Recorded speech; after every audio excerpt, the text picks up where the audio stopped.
Today, I'd like to discuss my biggest mistake early on in meditation.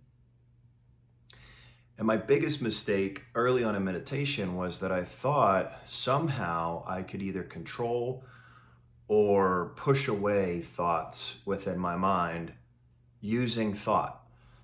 Um, that was certainly a sticking point early on, especially because when I sat down to meditate, what I found is that my thoughts were going wild. I had too many thoughts in my mind, too many things going on, too many concerns, too many worries to really even begin to address what I thought were the most important things.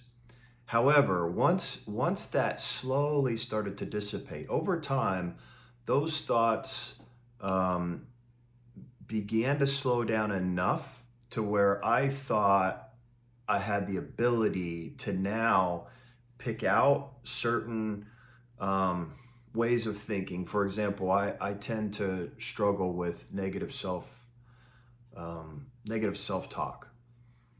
I thought I could pick that out and push it aside.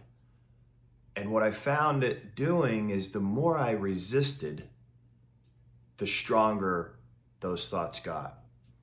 And that became a constant effort for me. I thought I wasn't doing it right.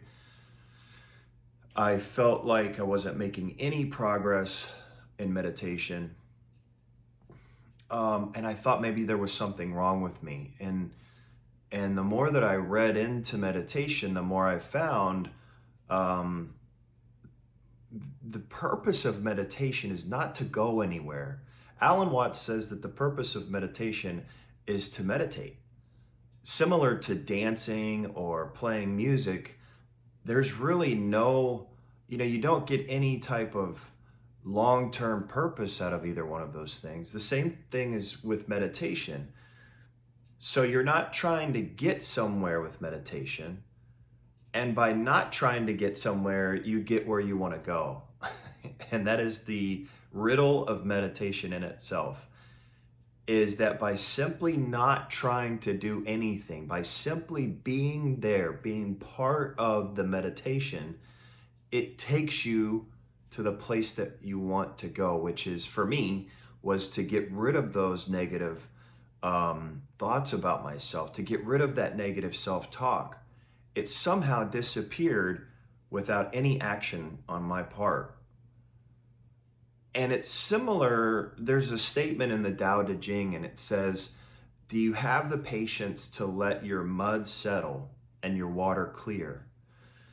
And what that means is, especially for meditation, and in my case, what that meant for me is, did I have the patience to sit long enough with meditation, to trust the process long enough for all of that cloudy,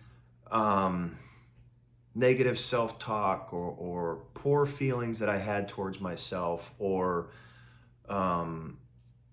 even, let's face it, even hatred toward myself, to settle. It doesn't go away. It's just like mud and water. I mean, you move that stuff around, especially with thinking and trying to push it out. What ends up happening is it floats to the surface. Whereas what the Tao Te Ching, what those Chinese proverbs taught, is that if you just simply allow those thoughts to be, that they will settle towards the bottom, and you'll get that clear water at the top of understanding, of peace. And that's really what I found. And then finally, meditation is about observing thought, to put thought almost where it's not part of you, which is really true. I mean, your thoughts are not who you are.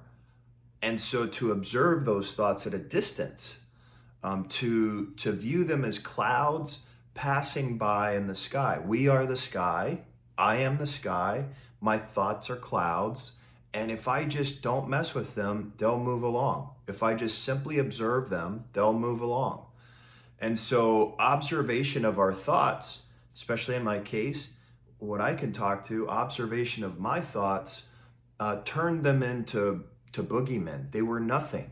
They were so real when I identified with them. They were so scary when I thought about them, but when I observed them from a distance, they became nothing, a ghost. No power whatsoever. They just appeared to have power.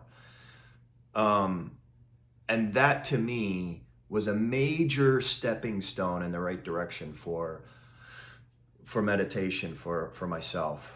And so what did I find? So I started out originally finding out that the more I pushed my thoughts, the harder I tried to get rid of them, the stronger they grew.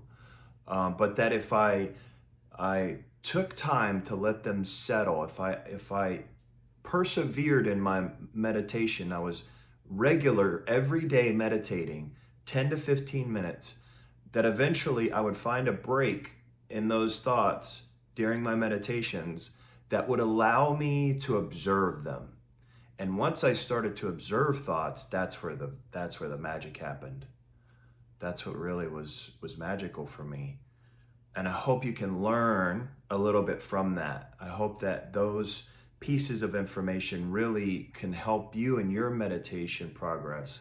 So many people have so many ideas of what meditation is, and the simpler I've kept it, the more I've gotten out of my meditation.